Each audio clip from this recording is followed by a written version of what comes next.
Menteri Keuangan Sri Mulyani mengungkapkan rencana kebijakan naiknya gaji pegawai negeri sipil (PNS) pada 2024 sedang dalam proses untuk melihat kebutuhan globalnya ada berapa dan nanti Presiden yang akan mengumumkan langsung. Yang kedua apa tadi? Nanti kita lihat Bapak Presiden yang akan menyampaikan untuk Undang-Undang APBN. Gitu ya. Hari ini fokusnya pada kebijakan ekonomi makro dan pokok-pokok kebijakan fiskalnya. Makasih. Terima kasih. Usulan agar adanya kenaikan gaji bagi PNS yang berlaku mulai tahun 2024 datang dari Menteri Pendayagunaan Aparatur Negara Reformasi Birokrasi Abdullah Aswar Anas beberapa waktu lalu. Ya, ke depan kalau kinerjanya tidak bagus, ya mestinya tidak mendapat tunjangan yang bagus. Ini rumusan-rumusan ini kita diskusikan terus. Begitu urusan ini agak sulit dengan Kementerian Keuangan. Kita duduk siang malam ini soal tunjangan dan kenaikan. Ini kan selama ini kenaikannya tidak disentuh, tapi tunjangannya berlipat. Menke juga menegaskan keputusan kenaikan gaji PNS akan diumumkan secara langsung oleh Presiden Jokowi pada saat pemerintah mengajukan rancangan Undang-Undang Anggaran Pendapatan dan Belanja Negara (APBN) 2024 pada sidang paripurna yang rencananya akan digelar pada tanggal 16 Agustus tahun 2023. Bapak Presiden nanti akan menyampaikan RUU APBN 2024 ya. Pada tanggal 16 Agustus, salah satu yang sedang kita hitung secara serius detail adalah kenaikan gaji ASN, TNI, Polri, dan pensiunan. Jadi supaya enak dan tegang terus tanggal 16 Agustus Pak Presiden. Ya, terima kasih ya. Terkait kenaikan gaji PNS, anggota DPR dan fraksi-fraksi di DPR juga sepakat.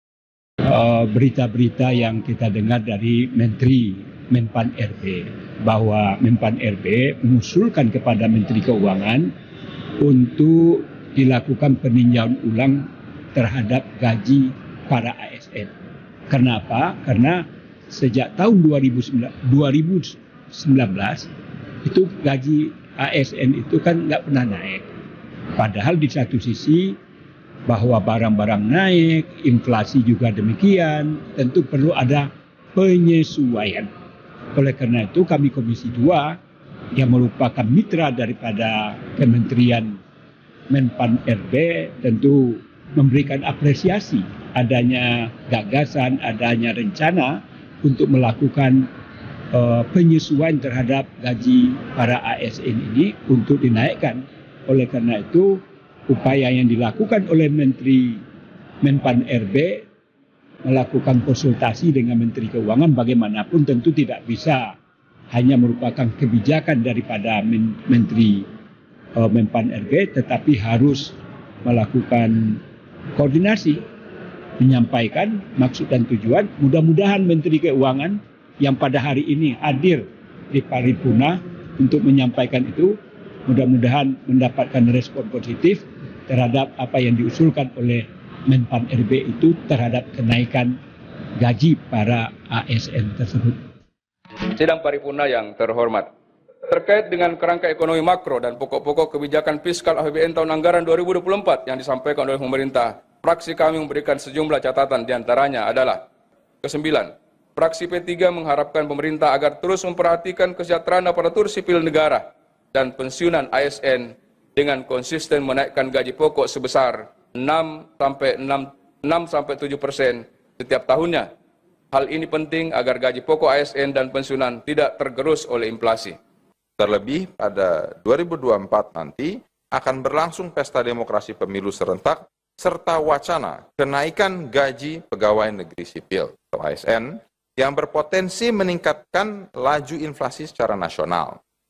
Dalam hal ini, fraksi Partai Golkar meminta penjelasan lebih komprehensif dari pemerintah beserta stakeholder lainnya seperti Bank Indonesia dalam mencapai target tersebut. Untuk belanja pegawai, fraksi PKB meminta kepada pemerintah agar mengevaluasi sistem remunerasi pada kementerian lembaga karena masih belum efektif meminimalisir aksi korupsi dan sejenisnya. Keempat, fraksi Partai Demokrat mendorong alokasi anggaran serta jaminan kesejahteraan bagi anggota atau prajurit-prajurit TNI. Polri, para ASN dan non-PNS, dokter, dosen, guru, dan para pendidik yang merupakan garda terdepan dalam menjaga kedaulatan bangsa dan kunci peningkatan sumber daya manusia.